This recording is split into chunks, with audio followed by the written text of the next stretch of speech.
aku plus pada acara podcast kali ini.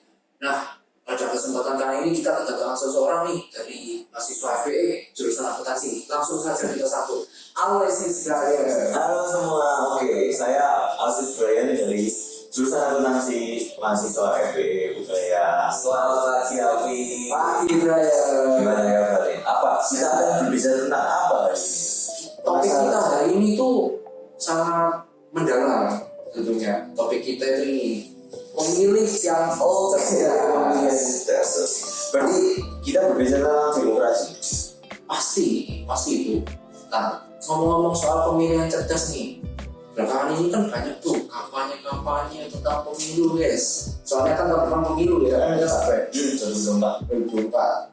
Nah, langsung saja ke pertanyaan yang pertama. Menurut Brian, apa sih arti pemilihan cerdas itu? Oke, jadi menurut saya pemilihan cerdas itu pemilih yang mengerti gitu apa yang dipilih dan dia memilih pertanyaan atas jawaban. Bukan hanya memilih pemilihan misal pemilihan cerdas dia yang memilih kamu bisa tahu enggak, tapi dia karena dia itu ini Didasari alasan gitu ya. berdasar pada alasan itu pemilihan cerdas menurut saya. Langsung saja ke pertanyaan selanjutnya. Bagaimana cara Brian sendiri memahami program-program kandidat pemilu itu? Jadi untuk kita memahami program kandidatnya kita pertama itu dari riset. Jadi riset kita itu dia ini latar belakangnya apa sih? Terus dia itu punya visi misi apa?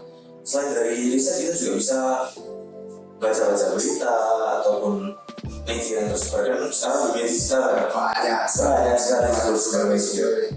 Tapi ini juga termasuk salah satu yang penting, diskusi sebenarnya. ya. Itu penting. Kita langsung tutup poin apa yang kita pertanyakan, apa yang dia punya jawaban, kita bisa langsung tukar. Contohnya sekarang ini Banyak tuh medianya banyak. Nggak menutup kemungkinan ada hoax gitu. Kalau swasta misal kayak kandidat satu hoaxnya dulu pernah gini terlibat kasus ini itu gimana tanggapannya? ya, jadi media ini kan penting dalam politik ini. Tunggangan namanya kudanya aja media gitu, yang bisa mengirim kita untuk mengetahui info untuk mengenai hoax tadi. Karena semakin digitalnya itu ya kita harus juga bisa membatasi. Dalam artian membatasi ini kita harus tahu yang mana yang benar, yang mana yang salah dengan cara melakukan riset selektif gitu. Kembali lagi ke pemilihan cerdas. Ya. Kita harus bisa berpikir gitu loh. Jangan kita dibodohi dengan artinya ini dia gini. Apakah benar gitu kan? Kita harus memastikan ulang gitu. Nah, sebagai media yang sehat itu kita harus bisa memastikan dan melaporkan ke pihak terkait jika adanya hoax yang dapat merugikan masyarakat. Nah, langsung ke pertanyaan selanjutnya. Pengaruh media nih, masih dalam pengaruh lingkup media. Pengaruhnya itu apa sih sama pandangan politik itu? Media ini sangat besar ya. Luas. Ada media digital, ada media konvensional. Untuk dapat meraihnya, jika hanya menggunakan media digital seperti itu hanya pada follower saya, terutama di Instagram. Untuk follow yang bukan follower itu ya sering, tapi belum tentu menanya kita. Sedangkan kalau di koran ataupun media konvensional seperti TV itu mencapai seluruh lapisan masyarakat. Masyarakat yang tidak punya sosial media, misal kakek nenek itu dapat membaca sampai mereka pemilih itu termasuk pemilih kan? Terus untuk pemilih yang memiliki handphone seperti anak muda, mungkin kalau lewat gitu TV-nya juga masih bisa tahu bagaimana. Tapi kalau untuk media kakek nenek untuk membaca sosial media kan agak susah rasanya. Atasi juga. Bagaimana sih cara Brian memastikan pemilu yang diikuti ini bersih dan adil? Caranya kita bisa turut andil dalam pemilihan itu, dalam suara-suaranya. Kalau ada kecurangan, kita bisa laporkan ke pihak terkait, Bawaslu, dan lain-lainnya. Kita bisa lihat sebelumnya itu dari riset kita, apakah yang dipilih ini merupakan orang yang bersih sebelumnya dia sudah pernah mengikuti pemilu atau belum. Terus bagaimana sih Pak Terjadi dalam dunia politik gitu kan. Berhasilkah pemerintahannya dia sebelumnya? Berhasilnya ada banyak sih dalam bidang ekonomi, dalam bidang infrastruktur dan lain-lain, dalam bidang hubungan dengan luar negeri. Terus kalau misal dia baru, apa sih visi misinya? Visi misinya dia itu untuk walaupun dia baru oke lah. Jadi mau dia gimana kan? Arahnya kemana gitu. Jadi kita kembali lagi ke riset ya. Tuh, lagi ke riset.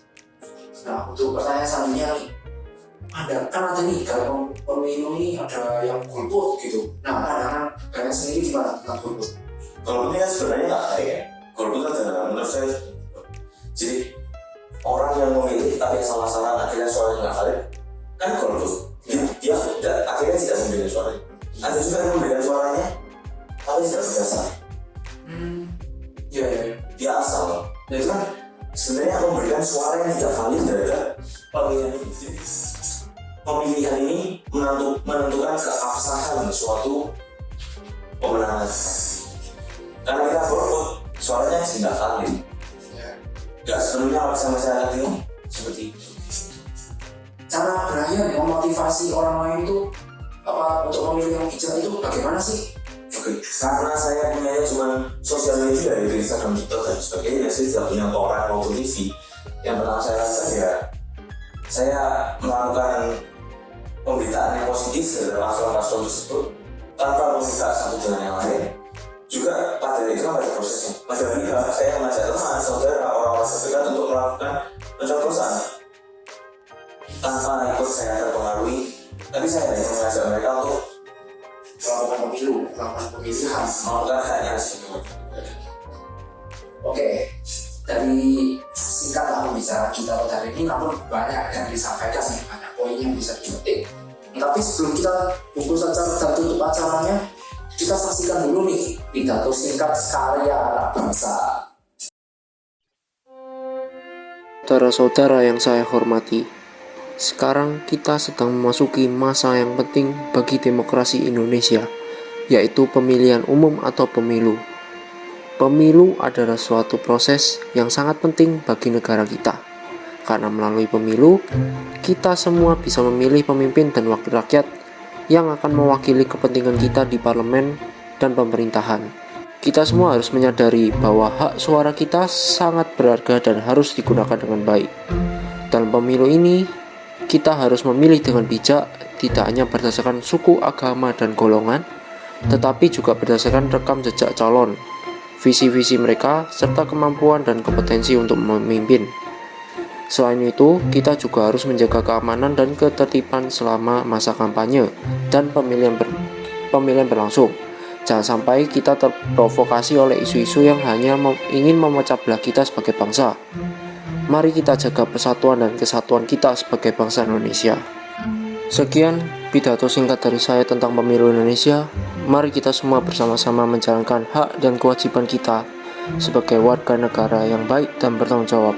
Terima kasih. Keren gak sih karya pidatonya tadi? Apalagi disajikan dengan animasi yang menarik. Gimana menurut saya? Ya, keren. Oke, singkat podcast pada kali ini. Saya Alvin Saputra Yusuf. Saya Aloysius Setiawan, mahasiswa jurusan akuntansi Fakultas Bisnis dan Ekonomi Ubaya. Pamit undur diri. Sampai jumpa. Sampai jumpa.